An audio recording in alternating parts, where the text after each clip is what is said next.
This is a full story. Kitten wishes you all a happy and enjoyable story. After so much effort, I finally got the cold, unattainable goddess into my bed. During a game of truth or dare, I drew a dare that required me to pick a girl for a French kiss. I chose the goddess, but she stayed seated unmoving for a long moment. She looked at me with restrained emotion and whispered, "I'm sorry, I can't right now." A flurry of floating comments popped up in front of me. Of course she can't. The male lead is sitting right next to her. How could she kiss the side character in front of him? Just wait, when the male lead gets a dare to kiss her, she'll be all over him with a tongue kiss. The contrast is brutal. The side character is about to get rejected and make a fool of himself begging for a kiss. Hilarious. Not wanting to be the joke of the night, I said, "If it's not convenient, that's fine. I'll pick someone else." The room fell silent in an instant. Someone tried to mediate. "What's wrong, Rocky? Isn't Haley your girlfriend? Yeah, did you guys have a fight? Come on, everyone knows how crazy she is about you. Remember when your matching rings fell into the campus lake, she dove in to retrieve them. Chill, it's just a game. No big deal. Just drink up and move on. You know how couples argue, they make up just as fast." Haley looked at me, eyes full of unease and worry. "Rocky, are you mad at me?" I pressed my lips together. "No." I poured myself a drink. Haley hadn't actually done anything wrong, and I didn't want to kiss someone else out of spite. Since I failed the dare, I had to drink as punishment. Haley poured herself a full glass and said it was my fault this round. "Let me take the punishment." She lifted her head and downed the drink in one go. The game continued as if nothing happened. I kept my face neutral, pretending I wasn't bothered by Haley's rejection, but inside I felt weird, sour and heavy. I couldn't focus on the game anymore. All I could think about was the comments. Who exactly is the male lead here? Just then Tony, a freshman, drew a dare too. He nervously raised his hand. "I think I also got the dare to kiss a girl." He looked around at the girls, then finally his eyes landed shiny and wet on Haley. "Senior, you're the only girl I know here. Could you help me out?" Everyone held their breath, glancing between him and me, waiting for drama. The comments went wild. The male lead is finally bold. Yes. Next, the side character is going to lose it and lash out. Then the female lead will comfort the male lead and humiliate the side character. Love it. But isn't this kind of inappropriate? The side character is technically still her boyfriend. Whoever said that must be a side character simp. He's just a placeholder anyway. She doesn't even truly like him. After they break up, the side character tries to win her back by threatening to jump off a building. She doesn't care, even mocks him, "Go ahead, jump." My palms felt cold. I wasn't about to start a scene and fight Tony in front of everyone, but I didn't want to see how Haley would react. Haley looked straight at Tony, frowning. "I thought it was made clear I have a boyfriend." Tony asked several other girls, but no one volunteered. His eyes reddened. "I'm allergic to alcohol. If you can't kiss me, could you at least drink for me?" Haley's brows drew together. She turned to me. "Rocky, is that okay? I only care what you think." The comments were stunned. Wait, did the female lead just ask the side character for permission? And she's still not kissing our male lead? Is this really a romance story? Hilarious. You think she'll listen even if the side character says no? She's just pretending to ask. Just watch, he's about to get played. I clenched my fists and forced a calm voice. "Up to you." But inside I desperately hoped she'd refuse. She didn't. Haley's gaze dimmed. She picked up the glass and drank the punishment shot for Tony. My chest tightened painfully. I tried to explain it away in my head. "Don't be jealous. She only helped because Tony is allergic." But the floating comments wouldn't let up. "See, told you the female lead cares about the male lead. She's drinking for him." Classic cold face, soft heart trope. Love it. Still, it's wrong to embarrass the male lead like that. She deserves a heartbreak redemption arc. You guys didn't notice? She's already secretly using that little toy the male lead bought for her. But it's because he begged her to last night. That's why she couldn't stand to get up. Her legs were too weak. My heart dropped. Haley used the toy Tony gave her. I tried to deny it, but my eyes slowly drifted down. My heart turned to ice. My eyes brimmed with tears. Haley had taken Tony's punishment for him. The game kept going, but I didn't want to play anymore. I just wanted to leave. The comments hyped the next scene. Heads up, next round the male lead is gonna draw the go to a hotel with a girl card. The female lead is a secret Yandra with serious jealousy issues. She's not letting him get away with that. If he tries, she'll wear him out tonight. My nails dug into my palm. I could barely keep from crying. Sitting next to me, Serena gently patted my shoulder. "You okay?" I shook my head. "I'm fine." Serena was my cousin. She'd always looked out for me. No one at the party knew we were related. We never said. Just then Serena pulled a dare. Her smile faded. It read, "Take any guy here to a hotel and post a photo in the group chat." Everyone gasped and laughed. This dare was wild. Comments popped up excitedly. "Alert! After this, the male lead gets the hotel dare too. He'll be so mad the female lead refused his kiss, he'll grab someone else and storm off to a hotel. She'll freak out and drag him away." He's seriously going to ask another girl that's bold. But the female lead is a jealous freak. She's going to destroy him in that hotel room. Serena looked like she wanted to back out and just take the punishment drink. But I grabbed her wrist. Remember, your stomach just recovered. You can't drink. I'll go with you to the hotel. She froze. What did you say? Before she could react, I pulled her up. Serena always spoiled me. Even though she didn't get what was going on, she still followed my lead. I took another girl by the hand and left, in front of everyone, leaving my girlfriend behind. Haley's eyes went wide. She shot up and chased after us. Rocky, but Tony blocked her, tearing up. Please don't leave, Senior. You're the only person I know here. I'll be all alone if you go. The game's not over yet. Don't worry about them, okay? My heart ached, but I kept walking with Serena, never looking back at Haley. The comments started going off again. What's the side character doing? Isn't he supposed to get jealous and lash out at the male lead? That's how the female lead falls for him. Now that he's gone off with another girl who's going to develop the main love line. What the heck? The female lead chased after him. Don't panic. If she chased him today, tomorrow she'll be the one begging to get him back. Come on, she's just mad. He accepted someone else's love letter yesterday. She's doing all this to make him jealous. And she's using the side character to practice, get the skills right before going after the one she really wants. My stomach dropped. Just like the comments said, Haley really did push Tony aside and chase after me. I jumped into Serena's car and told her to drive fast. Serena didn't ask questions. She hit the gas and pulled away before Haley could catch up. In the car, I sent Haley a message. Let's break up. Then I blocked her on every platform. The moment I did, it felt like all the strength drained out of my body. Serena looked at me. What happened? You two always seem so in love. I held back the urge to cry, forcing a bitter smile. Nothing. I just don't like her anymore. Seriously, just because of this game. Yeah, just because of the game. Serena froze for a second, then tried to talk me down. Can you really let her go? Didn't you chase her for 2 years? You're just giving up now. I gripped my phone tightly. Yeah, that was Haley, the girl I spent 2 years chasing just to sleep with once. She was the goddess of Oxford's math department, so beautiful that even a candid photo of her could rack up millions of views online. And she wasn't just pretty, she was the sole heir to the H Corporation empire. Her future was limitless. Yet when it came to intimacy, she was always restrained, always polite. Last night was the first time we finally crossed that line. As I kissed her, my hand slipped beneath her back. I touched all the places I knew would make her tremble. She was already undressed, leaning over me with flushed eyes, and still she asked politely and carefully, Rocky, can I give myself to you? I could barely hold back. You're already naked. You don't need to ask. Of course you can. Tears fell from my eyes. So she slept with me because she was mad the male lead got a love letter, just to make him jealous, to use me for practice. I pieced together the story from the comments floating around. I was the toxic second male lead in some twisted romance story. Tony, he was the golden boy, the real male lead. He had once saved Haley's father's life. When her dad had a sudden heart attack, Tony performed CPR and got him to the hospital. Once they learned they went to the same university, her father asked Haley to look after him. And so the script was set. The more mistakes I made, the more Haley cared about Tony. Eventually, she would hold him like a treasure. After graduation, I was supposed to spiral, completely lose myself. I'd wait for her outside her company wearing the black coat she loved on me, trying to seduce her. Then I'd get caught by the night guard, a creep who liked playing with men. He'd drag me to the grass and assault me. And Haley, walking by with Tony, would cover his eyes and whisper gently, "Don't look, it's dirty." That night, I'd be so humiliated I'd jump into a river to end it all. My parents, unable to bear the shame and pressure, would die in a car accident. I'd never imagined I would fall so far. All for Haley. That wasn't me. I wasn't going to ruin my life over her. Not when I didn't love her that deeply yet. Better to walk away now. Break it off before she did. Of course, Serena and I didn't really go to a hotel. But to follow the dare, we staged a fake screenshot and sent it to the group chat. Then we both quietly went back to the dorms. When I walked in, my roommate's eyes widened. "Dude, what happened? Your eyes are red." I blinked, realizing I had cried. I'd spent the whole day shopping for an outfit, getting a new haircut just to make Haley proud tonight. Before the party, I looked in the mirror and thought, damn, I actually look good. But now, I'd broken up with her. I muttered, nothing, just a breakup. My roommate could tell I wasn't okay, but didn't push. Well, if she dumped you, it's her loss. You're a catch man. He added, you hungry? I was about to head to the dining hall. I'll grab something for you. I nodded grateful. After he left, I looked down at my phone and started deleting all the sex toys I'd ordered the night before. That night had awakened something in me. I wanted to try so many things with her. I'd even shown her the app. What kind of toys do you like? Bunny tails, handcuffs, body chains, pick anything. She blushed furiously. Her usually calm voice had a shy rasp to it. Don't rush. If you like them, we can try them all, one by one. But now it didn't matter. My phone lit up with a call from an unknown number. I rejected it. It rang again. I sighed and picked up. Rocky, where are you? It was Haley. I wiped my eyes and spoke coldly. Didn't you see the hotel post in the group chat? Her breathing was quick, like she was running. Rocky, don't do anything rash. I'm coming to find you. I laughed bitterly. What, bringing me condoms? She went silent. Maybe it was the comments fueling my rebellious streak. Using me as a tool, huh? Making the male lead jealous with me, huh? I snapped. Haley, truth is I never really liked you. I chased you just to sleep with you. Now that I've done it, meh. You weren't even that good. I didn't enjoy it at all last night. I'm moving on. And those toys, I'll try them with someone else. Then I hung up. I lay back on my bed, covering my wet eyes with my arm. We were really over. The next morning, I saw Haley in our elective class. Back when I was chasing her, I had purposely registered for the same class just to steal a few more glances at her. Now that decision had completely backfired. When we were dating, her background had never felt real to me. But after the breakup, I finally understood Haley was someone even the university president wouldn't dare offend. And then I remembered how I said sleeping with her felt underwhelming. I was terrified she'd retaliate. I sneaked into class at the last second and slouched into a seat at the back with a friend, feeling like a criminal. As soon as the bell rang, I packed up quickly and slipped out, avoiding her like the plague. But before I could breathe, I was cornered by Serena. All because of that mixer the other day. She dragged me to the side, teary-eyed. Rocky, she pouted, I went to that mixer to find a boyfriend. But thanks to you and your little act, now everyone thinks I'm dating you. I'm officially a social pariah. You owe me. Her words stirred a bit of guilt in me. Okay, what do you want me to do? Serena grinned sweetly. Buy me a pair of sneakers. I've got a badminton match next week. I need good shoes. My eyes widened. Seriously, that's your compensation? Just say yes or no. Fine. There really was a badminton match next Saturday. And if I remembered right, Haley would be playing too. They were even set to go head-to-head. I used to stress over whether I should cheer for my girlfriend or my cousin. In fact, I had even planned to buy Haley a pair of sneakers for the match. But now we'd broken up. Funny how things turn out. I'd end up buying the shoes for Serena instead. That Wednesday afternoon, with no classes, I went to the mall near campus to look for shoes. I took some photos of the shelves and sent them to Serena, asking which one she liked. That's when I saw a familiar figure, Tony, and with him his buddy Jack. Tony was holding a cup of coffee. He saw me too. His gaze flickered in my direction, then darted away again like a guilty conscience. He started whispering something to Jack, and they both chuckled under their breath. Jack grinned and said deliberately, Tony, why are we in the women's sneaker section? Tony chuckled. Well, she helped me out during the mixer, remember, took the heat for me during that wild dare. So now that she's got a game coming up, I figured I'd thank her with some new shoes. The floating comments were confused. Wait, didn't the female lead chase after the side character that night? She didn't help the male lead at all. Ugh, don't remind me. The side character ruined our perfect, sweet romance. No wonder he gets assaulted by that creepy bald guy later. Jack glanced at the pair Tony picked and frowned. Those are pretty expensive. Are you sure your budget can handle it? Tony waved him off. No worries. I've got a living expense card. Haley's dad gave it to me. He really seems to like me with her. As he said it, he shot a glance in my direction. I ignored him and walked toward the counter with the shoes I picked. But just as I was about to pay, Tony cut in front of me. Checking out. He bumped me on purpose and pulled the card out of his pocket, handing it to the cashier with a smug look. Jack asked curiously, how much is on that card? Tony smirked. 10 times what a regular college student gets. Easy. Jack looked impressed. Dude, your parents are generous. Are they treating you like Haley's future husband or something? But then the cashier's smile froze. I'm sorry, sir. This card has been frozen. Are you sure it's the right one? Tony's face instantly changed. No way. This is the one. Just run it again or I'm filing a complaint. The cashier furrowed her brows. Sir, this card is definitely inactive. If that's the case, please let the next customer through. I stepped forward and paid for my shoes swiftly. Tony looked stunned, then glared at me with pure hatred. Grinding his teeth, he finally pulled out his own money and paid. Outside the store, he grabbed my wrist. Rocky, who are are those shoes for? Don't tell me they're for Haley. Annoyance surged in my chest. I yanked my hand away. Who I buy for is none of your business. Tony's smile vanished, replaced by smug contempt. I'm warning you, stay away from Haley. Then without another word, he flung his cup of hot coffee straight onto the new sneakers in my hand. Dark brown liquid spread across the pristine white surface, ruining them in an instant. Feigning shock, he said, "Oops, clumsy me. Didn't mean it. But hey, since you two are over anyway, better not embarrass yourself by gifting dirty shoes. I just saved you from rejection." He laughed and turned to leave with Jack. Rage shot through me like fire. I grabbed his wrist, tightening my grip. "Apologize now." He winced. "Why should I? It was an accident." I didn't bother arguing. I snatched the rest of his coffee and dumped it over his own brand new sneakers. Tony shouted, "Rocky, what the hell is wrong with you?" His voice drew everyone's attention. He immediately flipped the narrative. Pointing at me, he shouted, "You already checked into a hotel with another girl. Stop clinging to Haley. She likes me now. Can't you see that you're disgusting, buying her gifts like some pathetic creep?" He was so loud and convincing that passers-by began to stare and whisper, shooting judgmental glances my way. Just then a sleek black Rolls-Royce pulled up to the curb. The driver stepped out and respectfully opened the back door. A girl stepped out dressed in a flowing white dress with an aura of elegance that made heads turn. Her beauty outshone even the most glamorous celebrities. Sharp eyes, delicate features, and a chill that made you feel like you shouldn't look at her for too long. My eyes widened slightly. It was Haley. Jack's eyes lit up in surprise. "Look, Haley's here to stand up for you." Tony's ears turned red the moment he saw her. "Geez, keep your voice down." Haley walked straight toward us. Tony stepped up eagerly, his head lowered like a pitiful child. "Haley, Rocky spilled coffee on the sneakers I picked out for you. But it's okay, I'm sure he didn't mean to bully me. Maybe just a misunderstanding." Haley didn't even acknowledge him. Not a glance. She walked right past him with long, decisive strides and stopped in front of me. Her cold expression softened instantly when she saw me, her eyes filled with longing and affection. She lowered her gaze, slightly looking like a wounded deer. Delicate, vulnerable, she leaned in close and whispered, "Rocky, I don't want to break up." I was still holding the bag, the one with the narrow-in sneakers. Her eyes lit up, a hopeful glimmer breaking through. "Are they for me?" I pulled the shoes behind my back. "No, they're for Serena. Don't flatter yourself." Her face changed. The usual calm and cold mask cracked, now replaced with tightly held frustration and something that looked like desperation. The next second, she bit her lip and grabbed my wrist, pulling me into her car and slamming the door shut. Outside, no one could see what happened behind the tinted windows. Inside, the air felt frozen. Haley pinned me against the seat. Her body trembled slightly. I couldn't tell if it was anger or sadness. She leaned in, breathing fast, her voice shaking with suppressed fury. "Rocky, are you doing this just to piss me off?" Her usual calm and husky voice now sounded strained, on the verge of losing control. I bit my lip and looked at her. "No, I'm not trying to piss you off. I just found someone better, so I don't want you anymore." Haley froze. Her eyes turned red at the corners. What does she have that I don't? I forced a smirk. At least she doesn't ask for permission before kissing me. At least she doesn't stop to ask if it's okay before we have sex. It feels better with her. She knows more tricks than you do. Haley's face went pale. Her fingers trembled. I can learn. I can be better than her. Please, don't shut me out completely. Not yet. I couldn't understand. She already used those little toys with Tony. Why come back to me now? Was I really just practice? The more I thought about it, the angrier I got. I shoved her away and threw the matching ring she gave me onto the floor. "Forget it, Haley. I chased you for 2 years. I'm tired. Sick of you. Done playing. From now on, we have nothing to do with each other." Haley stood there in silence. She stared at the ring on the car floor like it was trash. Her beautiful eyes held emotions too deep to read. Floating comments flashed in my mind. Look at this drama king saying stuff like that to get her attention. Think this reverse psychology crap will make her love you again. Please, he doesn't even deserve to say let's break up. He'll never find anyone better than her. Can't you tell he's a green tea boy pretending he doesn't care when he clearly does? I wanted to shout at those voices in my head. Just then my phone buzzed loudly. On the screen, a contact name lit up. "Honey, Serena." Haley saw it and stiffened. I picked up without hesitation. Serena's voice came through cheerfully. "Rocky, my parents want you to come over for lunch. They made your favorite sweet and sour ribs. I I had a good relationship with Serena's family. Their house was near campus, and they always invited me over to eat. I softened my tone, pretending to be playful. Really great. I'll definitely come. Haley looked at me stunned. Even her usually cool voice sounded hoarse. You already met her parents. I ended the call, turned to her coldly. Yeah, they love me. So stop chasing me. I don't have time for you. I'm leaving. I shoved the door open and got out without looking back. Saturday. The match went on as scheduled. I brought a bottle of water and sat in the second row to watch. The game began quickly.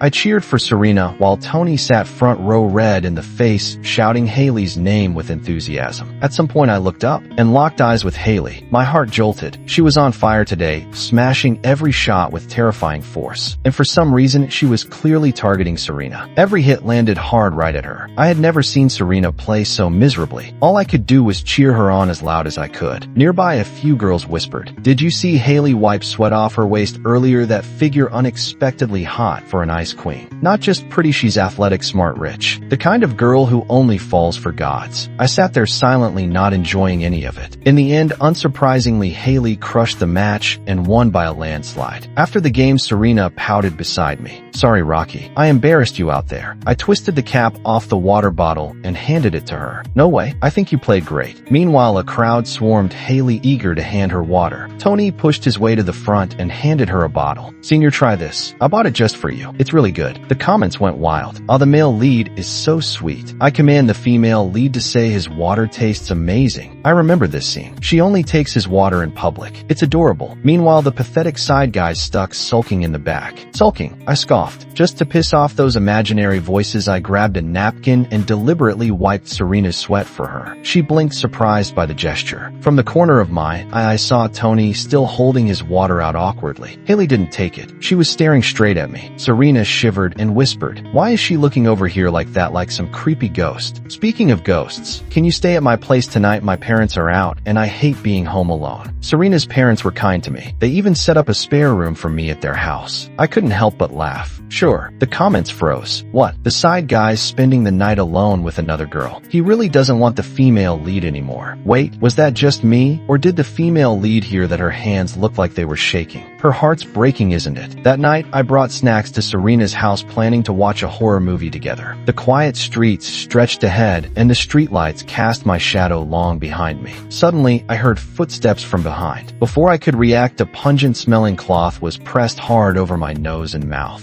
The next second, everything went black. I don't know how long passed before I woke up in a strange villa. I had to blink several times before I could focus. This wasn't anywhere I recognized. "You're awake." Haley was sitting beside me. Her voice still carried that familiar icy calm, but something about it now felt off. She reached out and gently stroked my hair. "Rocky, you should sleep a little longer. Otherwise, you'll feel dizzy." I had never seen her like this. The face was the same, cold, flawless, but the heat and madness in her eyes made her feel like a stranger. I instinctively tried to sit up. Click. A cold sound snapped beside my ear. I turned in horror. My wrists were cuffed to the headboard. Where am I?" My voice trembled slightly. Haley smiled faintly. "I picked this villa just for you. Do you like it?" My head spun. "Why did you bring me here?" Her eyes darkened. "Don't play dumb, baby. This is your punishment." "Punishment for what?" She leaned in, her cold fingers lifting my chin. "Don't pretend you don't know, baby. You checked into a hotel with another woman right in front of me. You bought sneakers for another girl. You cheered her on during the match. And tonight you were going to spend the night with her. I've really spoiled you lately." She cupped my face in both hands, her gaze full of obsession. "I'll keep you here until you forget how to look at anyone else. You said I wasn't as good as her, right? Well, I bought everything you wanted to try. The handcuffs, the body chains, the bunny tail, whatever you want. We'll try them all. Tonight, let's start in front of the mirror. Sound good?" I shook my head violently, trying to pull away, but the cuffs held me tight. I couldn't move. Haley leaned closer, her slender fingers undoing the buttons on my shirt one by one. With each pop, my heart sank deeper. I snapped, "What are you even doing this for? We broke up already." She froze. Her gaze turned sharp. "You broke up with me, Rocky. I never agreed." I gritted my teeth. "Who gave you the right to disagree? Is two-timing guys your thing now?" Her expression flickered. "Two-timing?" She still denied it. Fine. I let it all out, no filter. That day during the game you refused to kiss me because Tony was next to you. You like him, right? You even drank his punishment shot. I figured it out. You got jealous when Tony got a love letter, so you slept with me to get back at him, just used me as practice. Your parents even gave him a credit card like he's their future son-in-law. You two used toys together during the game, didn't you? You're disgusting. What right do you have to control me? She went quiet for a moment. So you saw all that. I straightened my back. Yeah, I saw everything. She looked at me.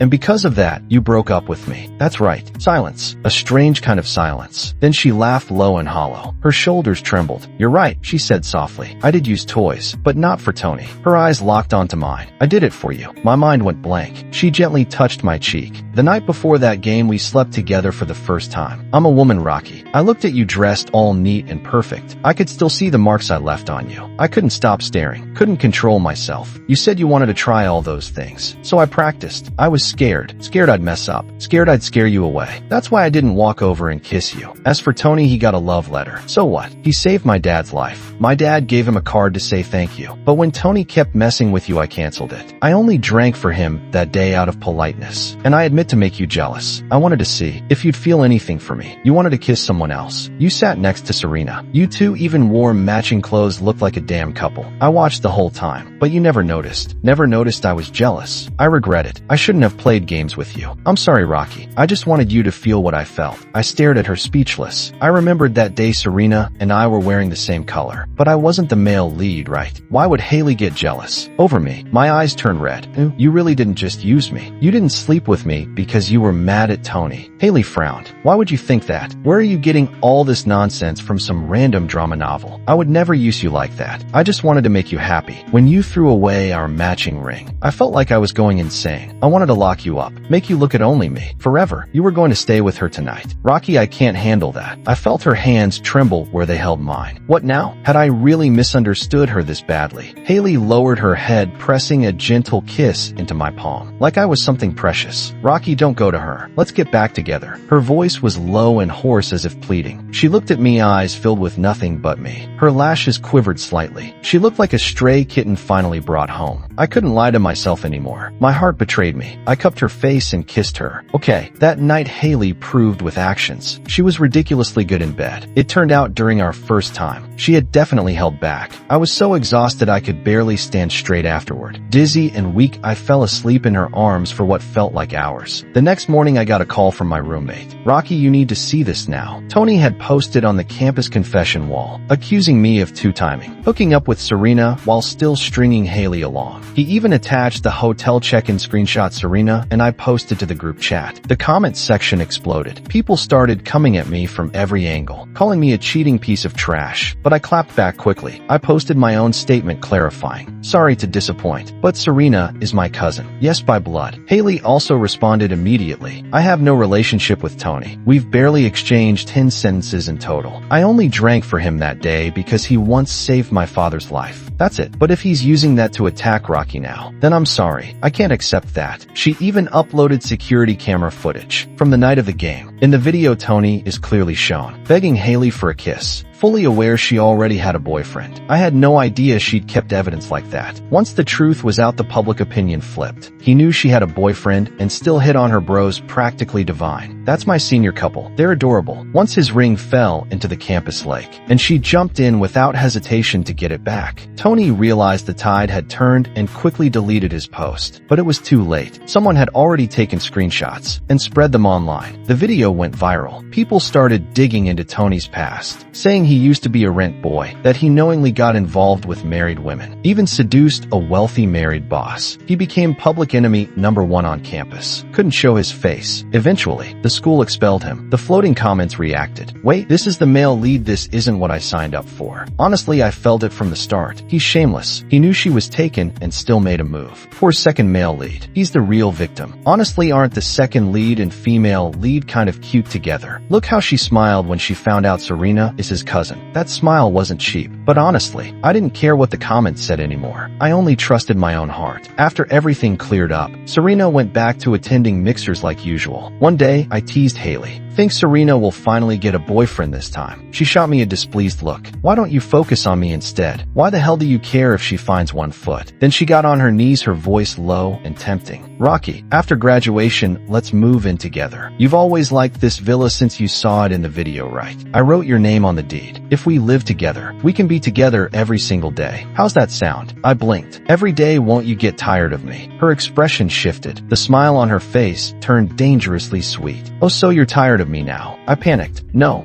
way. But it was already too late. That night, she tried every toy. I was so worn out I couldn't even sit up the next morning. When I finally woke, Haley slid our matching ring onto my finger, then held my hand tight. Rocky, this time you're never allowed to throw it away again. My face flushed red. I nodded softly. Okay, we held each other, fingers interlocked. I'm sorry, Haley. I should have trusted you more. From now on, let's never part again. The end. If you like Kitten's story, please follow and like it. Updated every morning at 9 a.m.